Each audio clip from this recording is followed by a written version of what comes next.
Reddit by Reddit recap. What was a huge trend that everyone forgot about? Jelly shoes. Using 20 to 30 tiny butterfly clips to accent hairstyles. Those little clips did nothing but become hazards once dropped on the floor. Rainbow loom. Everyone had like a gazillion different little rubber bands. I still find them around my house. Oh god. I worked at Michael's when these first hit the market and people went bananas. They were super strict about how many each store could get when they could be on the floor. Never using coupons on them, and naturally by the time supply caught up with demand the trend was dying and we couldn't get rid of them. The 1950s there was a fad that was teens seeing how many of themselves they could stuff into a phone booth. In the early 2000s, my brother and his friends found a phone booth at the dump and brought it to my parents' house. They used it for all kinds of shenanigans, including cramming people in while they were in high school. It was the highlight of the decor of his first apartment. I think one of his roommates took it when they moved out. Fingerboards. I still have my tech deck. I had a whole park when I was little. I was all about it. Party clothes. I went to Vegas for a bachelorette party in 2007 and there was an Ed Hardy convention at Caesar's Palace. I shit you not. Thousands of guys looking like Jersey Shore. Those sticky rubber strings with a foot or hand on and you put it on your finger like a ring and throw the foot or hand at a wall and it would stick. You could get them from 20p machines in the early 2000s. And then they immediately get all dirty and hairy and gross. Girls wearing huge belts right under their breasts. Yes. I did take part on this as well. Edit. Since there has been some confusion about what I mean. Here are a couple of examples. 1bpblogspot.com link/kkkjpg. lindajuhala.com link. Yes. This was a thing. They were giant and we looked like pilgrims. Oh. Are we not doing that anymore? Tramp stamps. If you were around 18 between 1998 to 2004. Source. Graduated high school in 2001. And have a butterfly on my lower back. The Germans call them Arschdui or ass antlers. Which is the most fitting name ever. In Hungary it is Rabankranzum, which translates to a beach's number plate. However, I love the German too. And the fact that this has so many funny names. Edit. Spelling thank you for the silver. My first award. AOL chatrooms with strangers in the teen chat. Also. AIM and putting up intricate away messages that included your friends and googling him away message templates and shit. Damn. I feel old as duck now. You'll remember the Sidekick with AIM pre-installed? I remember seeing how long my crush had been away from his computer and imagining all of the amazing things he could be doing. Farmville. All of my aunts let their young children create Facebook accounts just so they could send themselves gifts through them. My Facebook feed used to be full of pictures of everyone's farms. Gaming websites in general. Barbie.com, Polo Pocket, Missing, Cool Math Games, Pop Tropica, Webkins, Startles, Jelga Games, although I'm pretty sure that last one gained my computer viruses. I don't have any kids and my little sister is 14, so maybe it's just that I'm not around it. But I feel like kids don't play gaming websites anymore. There are too many easily accessible F2P games now. Flash games were absolutely essential growing up though. Addictinggames.com. When I started college in the mid-zeros, almost everyone had a BlackBerry, the Crackberry era. We'd be messaging each other on BBM all the time and all that shit. By senior year those phones weren't even a passing thought on our minds. It's impressive how quickly it changed.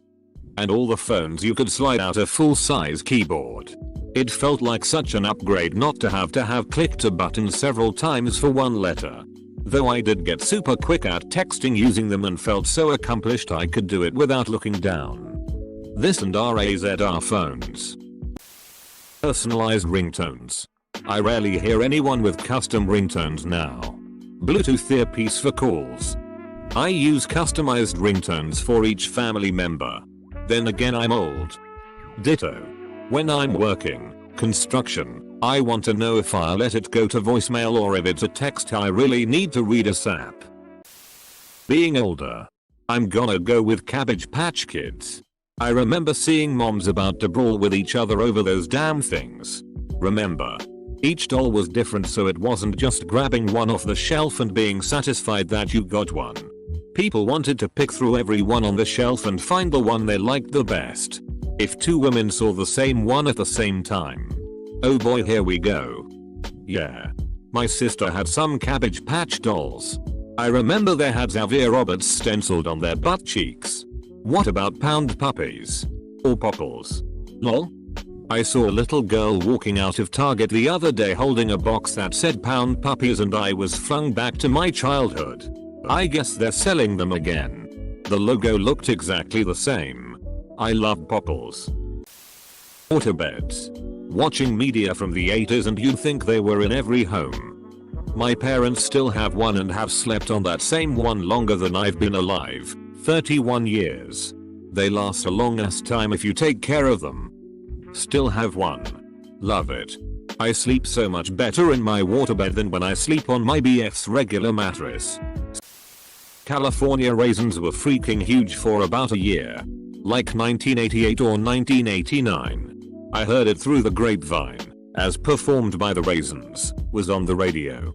And Hoodies did a promotional thing with their kids meals where you got these cool little figurines of the members playing their respective instruments. I had quite a few of them. Remember that claymation Christmas special with the Raisins? Gasp. My dad recorded that for new when I was like 3 or 4, I think. Maybe younger. In a hoe. I watched that tape every Christmas until the tape got shitty around 2006. I was 16. It was just tradition at that point. The best part was seeing how much the commercials changed over 15 or so years. There are so damn many trends in history that get forgotten about. I've written about that time when Frenchmen used to pretend to get butthole surgery because they thought it was cool before. But history is littered with stuff that was in. Until it suddenly wasn't. Take, for example, Sheila's green. It was the go-to color for about 100 years after its invention in 1775.